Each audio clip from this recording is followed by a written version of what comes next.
কাশ্মীর থেকে কাশ্মীরে হিন্দুদের পলায়ন আমাদের দেশের ইতিহাসে একটা কালো অধ্যায়। যদিও এই রকম কালো অধ্যায় আমাদের ইতিহাসে অনেক আছে, সেসব নিয়ে পরে কখনো কথা বলা যাবে না হয়। কিন্তু কাশ্মীর পণ্ডিত ইস্যু এমনই একটা ক্ষত, যে ক্ষততে মলম লাগানোর বদলে আরো বেশি করে খোঁচানো হয়েছে। এই খোঁচানোর কারণ কখনো রাজনীতি তো কখনো ব্যক্তিগত। কাশ্মীরি পণ্ডিতদের কাশ্মীর ছেড়ে পালানোর ঘটনার পর প্রায় 30 বছর হয়ে গিয়েছে, কিন্তু এই 30 বছর পরেও এই ঘটনার প্রতিটা কোণায় ছড়িয়ে রয়েছে বিবাদ আর প্রশ্ন। 1990 সালের জানুয়ারি থেকে মার্চ মাসের মধ্যে কি হয়েছিল কাশ্মীরে? কতজন কাশ্মীরি পণ্ডিতকে টার্গেট করে মারা হয়েছিল? তাদেরকে সেই সময় সরকার কেন সুরক্ষা দেয়নি? কাশ্মীরি পণ্ডিতদের অসহায়তার মধ্যেও তাদেরকে ট্রানজিট ক্যাম্পে কারা পাঠিয়েছিল? কাশ্মীরি পণ্ডিতদের কাশ্মীর ফিরে যাওয়ার স্বপ্ন আজও স্বপ্ন কেন রয়ে গিয়েছে? এইসব প্রশ্নের উত্তর খুঁজতে খুঁজতে 30 বছর পার হয়ে গিয়েছে। কিন্তু এই 30 বছরে কাশ্মীরে পণ্ডিতরা এইটুকু তো বুঝেই গিয়েছেন, তাদের নাম করে অনেক লোকেই নিজেদের ফায়দা তুলেছে। সে নেতা হোক বা অভিনেতা, কেউই আসলে তাদের কথা তাদের মতো করে ভাবেননি। আজকের এনবিটিভি এক্সপ্লেইনডে আমরা উত্তর খোঁজার চেষ্টা করব ইতিহাসের এই কালো অধ্যায়ের জন্য কে দায়ী, আর কারাই বা কাশ্মীরি পণ্ডিতদের এই করুণ কাহিনীর সুবিধা নিচ্ছে মাত্র। কাশ্মীরের ইতিহাস এতটাই জটিল যে একটা 10 মিনিটের ভিডিওতে তা আপনাদের বোঝানো অসম্ভব। আজকের ভিডিওর জন্য শুধু যতটুকু জানা জরুরি ততটুকুই বোঝার চেষ্টা করব আমরা। কাশ্মীর আসলে সেই সময় একটা টাইম বোম্বের মতো ছিল, যার 1990-এ ফাটার সময়টা হয়ে গিয়েছিল। 1982-তে কাশ্মীরের অন্যতম বড় নেতা শেখ আবদুল্লাহর মৃত্যু হয়। এরপর ন্যাশনাল কনফারেন্স পার্টির দায়িত্ব গিয়ে পড়ে শেখ আবদুল্লাহর ছেলে ফারুক আবদুল্লাহর উপরে। 1983-তে ফারুক আবদুল্লাহ ভোটে জেতেন, কিন্তু দিল্লি কেন্দ্রীয় সরকার ন্যাশনাল কনফারেন্স পার্টিকে ভেঙে দেয় এবং গুলাম মোহাম্মদ শাহকে বানায় কাশ্মীরের মুখ্যমন্ত্রী। এই জোরপূর্বক দখলদারির ফলে কাশ্মীরের রাজনৈতিক অস্বস্তি আরও বাড়তে থাকে এবং কাশ্মীরের রাজনৈতিক সংগঠন JKLF, Jammu Kashmir liberation front, তাদের কাজের গতিবিধি আরও বাড়াতে থাকে। 1986-তে রাজীব গান্ধী বন্ধ থাকা বাবরি মসজিদের তালা আবারও খুলতে নির্দেশ দেন এবং পুজো করারও অধিকার দিয়ে দেন। এই ঘটনাকে কেন্দ্র করে পাকিস্তানের বিচ্ছিন্নতাবাদীদের মধ্যে সুযোগ মেলে কাশ্মীরের জনগণকে হিন্দু মুসলিম দুই দলে ভাগ করে দেওয়ার। হিন্দুদের মন্দিরের উপরে আক্রমণ হতে শুরু করে, কাশ্মীরি পণ্ডিতদের দোকান বাড়িতেও হামলা শুরু হয়। এই ঘটনার পর কেন্দ্র সরকারের মনে হয় গুলাম মোহাম্মদ শাহর সরকার সঠিকভাবে কাজ করতে পারছে না, তাই রাজীব গান্ধী আবারও ফারুক আবদুল্লাহকে মুখ্যমন্ত্রী করে দেন। জনগণ বুঝতে পারেন যে কাশ্মীরকে নিয়ন্ত্রণ করছে দিল্লির সরকারই, কাশ্মীরের কোনো নিজস্বতা নেই এখানে। এটা আরো বেশি করে পরিষ্কার হয়ে গেল যখন কাশ্মীরের 1987-র ভোটে খোল্লা ভোট চুরি, কারচুপি, জেতা ক্যান্ডিডেট হেরে যাওয়া এসব দেখতে পেল কাশ্মীর। গণতন্ত্রকে খুন করা হয় সে সময়। ফারুক আবদুল্লাহ আবারও মুখ্যমন্ত্রী হন। এর সঙ্গে সঙ্গে কাশ্মীরের যুব সংগঠন বেশি করে জঙ্গি সংগঠনে যোগদান করতে শুরু করে। এরপর 1989-তে বিচ্ছিন্নতাবাদী সংগঠন JKLF মুফতি সৈয়দের মেয়েকে কিডন্যাপ করে এবং দাবি করে তাদের যত কর্মী জেলবন্দি রয়েছে তাদেরকে মুক্ত করে দিতে হবে। সরকার JKLF-এর এই দাবি মেনে নেয়। অনেকেই মনে করেন সরকার যদি সেদিন এই ভুল না করতেন তাহলে আমাদের রাজনীতির গল্পটা অনেকটা অন্যরকম হতো। যাই হোক, ইতিহাস মোতাবেক ভয় ও সন্ত্রাস ছড়ানোর সবথেকে সহজ উপায় হচ্ছে সংখ্যালঘুদের টার্গেট করা, সে জার্মানি হোক বা কাশ্মীর। ঘটনা সব জায়গাতেই এক। কাশ্মীরি পণ্ডিতদের নিশানা করা হয়। বিজেপি লিডার টিকালাল টাপ্পু, রিটায়ার্ড জাজ নীলকান্ত গাঞ্জু, জার্নালিস্ট লয়ার প্রেমনাথ ভাট, খুঁজে কাশ্মীরি পণ্ডিতদের খুন করা হয়। এই হাই প্রোফাইল খুনের ঘটনার পর সারা কাশ্মীর জুড়ে আতঙ্কের পরিবেশ সৃষ্টি হয়। সারা কাশ্মীর জুড়ে রটিয়ে দেওয়া হয় বিচ্ছিন্নতাবাদীদের কাছে কাশ্মীরি পণ্ডিতদের ঠিকানা সহ লিস্ট রয়েছে। এরপর স্থানীয় সংবাদপত্রে একটা খবর প্রকাশিত হয়। পাকিস্তানের হিজবুল মুজাহিদ্দিনের তরফ থেকে বলা হয় কাশ্মীরি পণ্ডিতদের কাশ্মীর ছেড়ে পালিয়ে যেতে। সবথেকে বেশি অবাক করা কাণ্ড হলো সরকার এই বিষয়ে একেবারেই নিশ্চুপ ছিল সে সময়। সমগ্র কাশ্মীর জুড়ে যে সন্ত্রাস ছড়ানোর প্রপাগান্ডা চলছিল তাকে আটকানোর কোনো রকম চেষ্টাই সে সময় সরকার করেনি, অন্তত ইতিহাস তাই বলছে। 19শে জানুয়ারি 1990 রাত্রিবেলা ফারুক আবদুল্লাহ সরকারকে বরখাস্ত করা হয় এবং কাশ্মীরে গভর্নর রুল লাগু করা হয়। এরপর কাশ্মীরে শুরু হয় পাকিস্তান সমর্থক এবং হিন্দু বিরোধী স্লোগান। এরপরেও সরকার কিছুই করে না। কাশ্মীরি পণ্ডিতরা সে সময় বুঝতে পারেন যদি বাঁচতে হয় তাহলে পালানোই তাদের একমাত্র উপায়। কারণ তাদের বাঁচানোর দায় কেউ নেবে না, সরকারও না। 1990-এর 20শে জানুয়ারি কাশ্মীরি পণ্ডিতদের একটি দল প্রথমবার কাশ্মীর ছেড়ে পালিয়ে যান। তার ঠিক একদিন পর 21শে জানুয়ারি 1990 সিআরপিএফ 50 জন আন্দোলনরত কাশ্মীরি মুসলিমকে গাওকাদল ব্রিজের উপর মেরে ফেলে।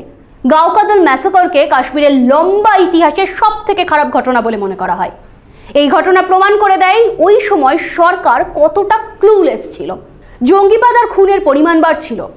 আর্মি ঘরে ঘরে সাধারণ মানুষের কাছে অস্ত্র আছে কিনা তা নিয়ে তল্লাশি চালাচ্ছিল। রিপোর্টে এও উঠে আসে সে সময় ঘরের মেয়ে এবং বউদের উপরে অত্যাচার করা হয়েছে, শ্লীলতাহানি করা হয়েছে আর্মির দ্বারাই। সাধারণ মানুষ রাস্তায় নেমে এসে প্রতিবাদ জানাতে থাকে। পরিস্থিতি আরও হাতের বাইরে চলে যায়। যদি পাকিস্তানের উদ্দেশ্য হতো দুই সম্প্রদায়কে ভাগ করা, যারা বছরের পর বছর ধরে একসাথে রয়েছে, তাহলে বলতে হবে তারা সে কাজ মাত্র 2 দিনের মধ্যে করে ফেলেছিল। একদিকে পণ্ডিতদের পলায়ন, অন্যদিকে আন্দোলনরত মুসলিমদের হত্যা। পরবর্তী কিছু মাসের মধ্যে হাজার হাজার কাশ্মীরি পণ্ডিতকে কাশ্মীর ছাড়তে বাধ্য করা হয়েছিল। কাশ্মীরি পণ্ডিত সমিতির মতে 1990 থেকে 1992 এর মধ্যে 75,000 কাশ্মীরি পণ্ডিত পরিবারের মধ্যে 70,000 কাশ্মীরি পণ্ডিত কাশ্মীর ছেড়ে চলে যান। এই পলায়ন 2000 সাল পর্যন্ত জারি ছিল। কাশ্মীরি পণ্ডিত সমিতির মতে 1990 থেকে 2011-র মধ্যে 400 কাশ্মীরি পণ্ডিতকে খুঁজে খুঁজে হত্যা করা হয়।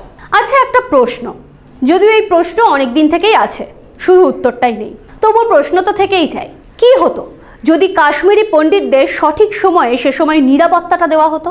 এই প্রশ্ন করে সেই সময়ে জম্মু কাশ্মীর গভর্নর জগমোহনকে কাঠগড়ায় দাঁড় করানোই যেত। কাশ্মীরি পণ্ডিত পলায়নের ঘটনার কিছু আগেই তাকে নিয়োগ করা হয় এবং অনেকেই বিশ্বাস করেন যে জগমোহন সে সময় কাশ্মীরি পণ্ডিতদের কাশ্মীর ছেড়ে যাওয়ার জন্য উৎসাহিত করতে থাকে এবং অনেক কাশ্মীরি পণ্ডিত বিশ্বাস করেন যে সে সময় জগমোহন আসলে তাদের বাঁচাতেই এই কাজ করেছিল। এই কথা সত্যতা যাচাই না করেই সাদা কালো কনসেপ্ট বানানো সিনেমার জন্য ভালো হতেই পারে, ইতিহাসের জন্য মোটেই নয়। ওয়াজহাত হাবিবুল্লাহ সেই সময়ের জম্মু কাশ্মীরের সিনিয়র অফিসার। তিনি 2015 সালে লিখছেন 1990-এর মার্চে কাশ্মীরি জনগণ দ্বারা তার দপ্তর ঘিরে বিক্ষোভ দেখানো হচ্ছিল। তাদের প্রশ্ন ছিল কেন কাশ্মীরি পণ্ডিতদের কাশ্মীর ছেড়ে চলে যেতে উৎসাহ দেওয়া হচ্ছে। জনগণ সে সময় ভাবছিল যে পণ্ডিতদের কাশ্মীর থেকে বের করা হচ্ছে এই জন্য যাতে তাদের উপরে, কাশ্মীরি মুসলিমদের উপরে আর্মি নিশ্চিন্তে কোনো ভাবনা চিন্তা ছাড়াই গুলি চালাতে পারে। হাবিবুল্লাহ এও লিখেছেন যে তিনি সেই সময় জনগণকে বোঝান কাশ্মীরি পণ্ডিতদের দেশ ছাড়তে বলা হচ্ছে কারণ তাদের মৃত্যুর ভয় আছে। সেই সময় সরকার যদি কাশ্মীরি পণ্ডিতদের সঙ্গ দিত তাহলে ইতিহাস এই ঘটনার সাক্ষী থাকতো না হয়তো। কাশ্মীরি জনগণ জম্মু কাশ্মীর গভর্নর জগমোহনের কাছে আবেদন করে একটা প্রেস রিলিজ করার জন্য, এই মর্মে যে কাশ্মীরি পণ্ডিতদের নিরাপত্তা দেওয়া হবে। জগমোহন কিন্তু সেদিন সেটা করেননি। উল্টে তিনি রিফিউজিদের জন্য সমস্ত জেলায় ক্যাম্প বানিয়ে দেন।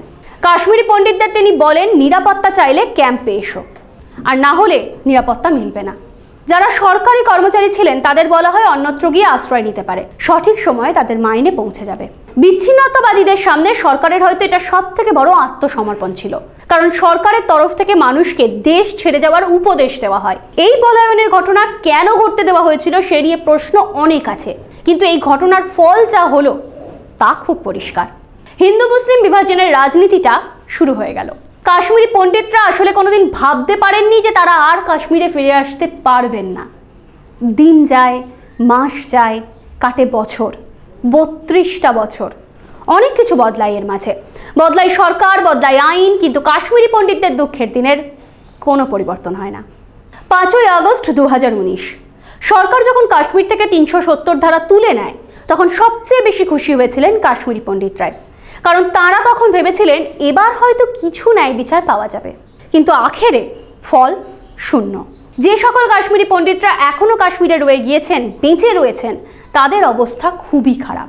সঞ্জয় টিক্কু কাশ্মীরি পণ্ডিত সংঘের সভাপতি 2020 সালে আত্মহত্যার চেষ্টা করেন, কারণ তিনি ভেবেছিলেন মোদি সরকার তাদের কথা শুনবেন, দুঃখটা বুঝবেন। তা হয়নি। যে সকল কাশ্মীরি পণ্ডিত সেদিন প্রাণনাশের ভয় থাকা সত্ত্বেও কাশ্মীর ছেড়ে যাননি, তাদের জন্য আজও কিছুই করেনি সরকার। না তারা পেয়েছেন কোনো সরকারি সাহায্য, না কোনো চাকরি। 800 কাশ্মীরি পণ্ডিত পরিবারের মধ্যে 500 পরিবারের কাছে কোনো সরকারি চাকরি নেই। তার সাথে গোদের ওপর বিষ ফোঁড়ার মতো 370 ধারা তুলে নেওয়া, করোনার প্রকোপ, তাদের হাল আরও খারাপ করে দিয়েছে। 2014-তে ইলেকশন ম্যানিফেস্টোতে বিজেপি একটা বিষয়ের উপর খুব বেশি জোর দিয়েছিল। বিজেপি বলেছিল 370 ধারা তুলে দেওয়ার ব্যবস্থা করে কাশ্মীরি পণ্ডিতদের সসম্মানে নিরাপত্তার সঙ্গে কাশ্মীরের মাটিতে ফিরিয়ে আনা হবে। এই প্রস্তাবের পর কাশ্মীরি পণ্ডিতরা বিজেপিকে ভীষণভাবে সমর্থন করেছিল, কারণ তাদের মনে হয়েছিল কংগ্রেস বাজপেয়ীর সরকার সমস্ত কিছু যাওয়ার পরে মোদী সরকার হয়তো তাদেরকে সুবিচার, ন্যায় বিচার ফিরিয়ে দেবে। তারপর 8টা বছর কেটে গিয়েছে, কাশ্মীরি পণ্ডিতদের ঘরে ফেরা স্বপ্নই রয়ে গিয়েছে। তবু আজও কাশ্মীরি পণ্ডিত ইস্যুকে সামনে আনা হচ্ছে। না, সামনে আনা নিয়ে কোনো অসুবিধে নেই, তাদের দুর্দশা সামনে আসাই উচিত। কিন্তু এতে তাঁদের কি লাভ হচ্ছে? তাঁরা কি ন্যায় বিচার পাচ্ছেন? সরকার কি আজও কিছু করছেন তাদের জন্য? নাকি শুধুমাত্র বক্স অফিস ফুল করার জোগাড় চলছে? আরও বেশি করে সাম্প্রদায়িক হিংসা ছড়ানো হচ্ছে, একটা নির্দিষ্ট সম্প্রদায়কে টার্গেট করা হচ্ছে কেবলমাত্র সম্প্রদায়ের জন্য। এতে লাভ কার? ভাবুন, ভাবার সময় হয়ে গিয়েছে। সঙ্গে থাকুন আর দেখতে থাকুন এনবিটিভি এক্সপ্লেন্ড। আপনাদের এনবিটিভি এক্সপ্লেন্ড সম্পর্কে যা মতামত রয়েছে জানান আমাদের কমেন্টের মাধ্যমে। আমরা চেষ্টা করব আপনাদের মতামতের সঙ্গে আমাদের মত মিলিয়ে নতুন কিছু আপনাদের সামনে উপস্থাপন করার।